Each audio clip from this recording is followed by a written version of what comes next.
Milton Friedman, a Nobel Prize-winning economist and one of the most influential proponents of free market capitalism in the 20th century, published Capitalism and Freedom in 1962. The book presents a compelling argument for the connection between economic freedom and political freedom, and has remained a cornerstone of libertarian and neoliberal thought. In it, Friedman defends the role of competitive capitalism as a means to protect individual liberty and argues against the expansion of government in economic and social life. Background and core premises. Friedman begins Capitalism and Freedom by asserting that economic arrangements are not merely mechanisms for producing goods and services, but also integral to the protection of personal freedom.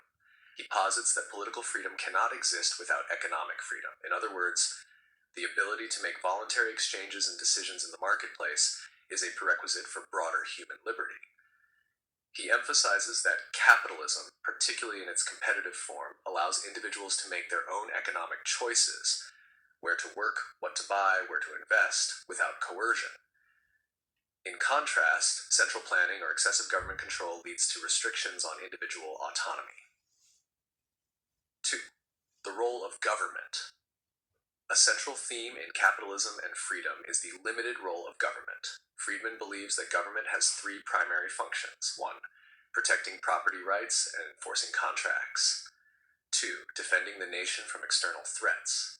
3. Maintaining the rule of law and protecting citizens from coercion by others.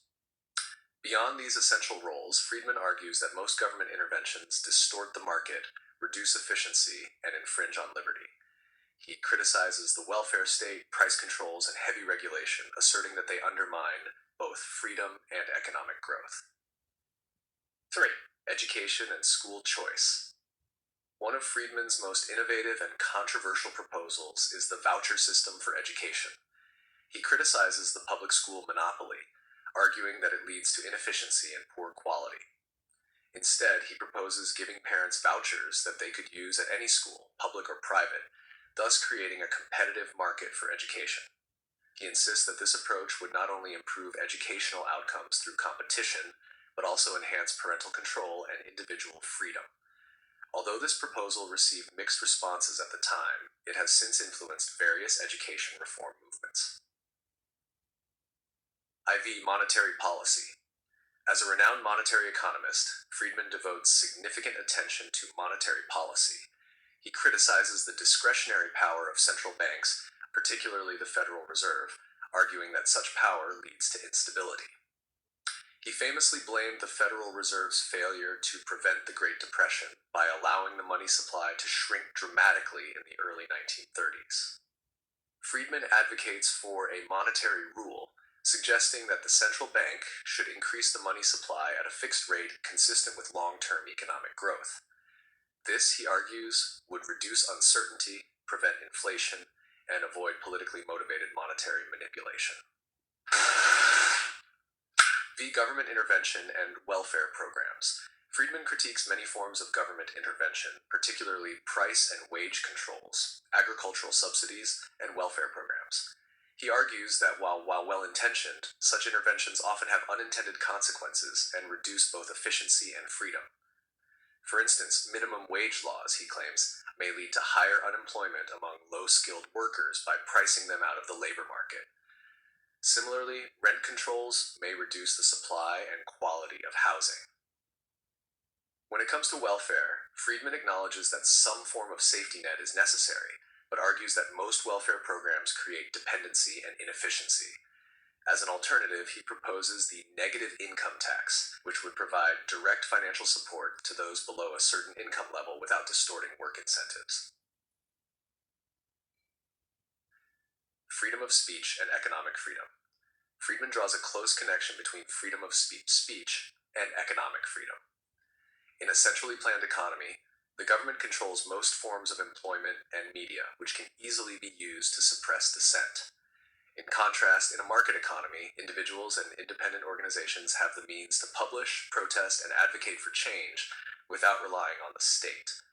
This argument was particularly resonant during the Cold War, as Friedman contrasted the open societies of the West with the totalitarian regimes of the Eastern Bloc. He argued that economic centralization inevitably leads to the erosion of civil liberties. Licensing and regulation. Friedman also opposes professional licensing, especially in fields such as medicine and law, arguing that these licenses restrict entry and reduce competition. He contends that licensing often serves more to protect established professionals than to protect the public. Instead, he favors certification over licensing, where private or voluntary organizations provide credentials, but individuals are still free to offer services without them. This way, consumers can make informed decisions while maintaining their freedom of choice. Capitalism and discrimination. Friedman argues that capitalism reduces discrimination because it forces employers and businesses to make decisions based on efficiency, not prejudice. For instance, if an employer refuses to hire a qualified worker due to racial or gender bias, they will be at a competitive disadvantage compared to less biased competitors. Thus, the market punishes discrimination when it leads to inefficiency. While he acknowledges that discrimination exists and is morally wrong, he believes that markets tend to erode such practices over time more effectively than government intervention. IX, floating exchange rates and international trade. Friedman was a strong advocate for free trade and floating exchange rates. He opposed fixed exchange rate systems like the Bretton Woods Agreement, arguing that they distort economic signals and often force countries to adopt inflationary or deflationary policies. Instead, he supported a system where exchange rates are determined by market forces, allowing for more flexibility and responsiveness to economic realities. In terms of trade, he strongly opposed protectionism, tariffs, and import quotas, which he saw as harmful to both consumers and economic freedom. X legacy and criticisms. Capitalism and Freedom had a profound impact on economic thought and public policy. It became a foundational text for the neoliberal revolution of the 1970s and 1980s, influencing politicians such as Ronald Reagan in the United States and Margaret Thatcher in the United Kingdom. Critics, however, argue that Friedman underestimates the market's failures and the importance of government in addressing inequality, providing public goods, and regulating harmful externalities. Others suggest that his views paved the way for policies that increased inequality and weakened labor protections. Still, even his critics often acknowledge the clarity and force of his arguments and the enduring importance of debating the balance between state and market. Milton Friedman's Capitalism and Freedom remains a powerful defense of the free market as a foundation of personal liberty.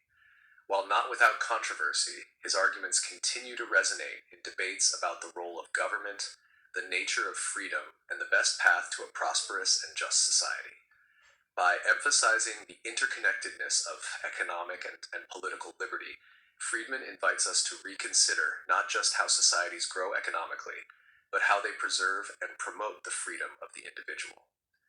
Whether one agrees or disagrees with his conclusions, Capitalism and Freedom challenges readers to grapple with essential questions about power, choice, and the responsibilities of a democratic society.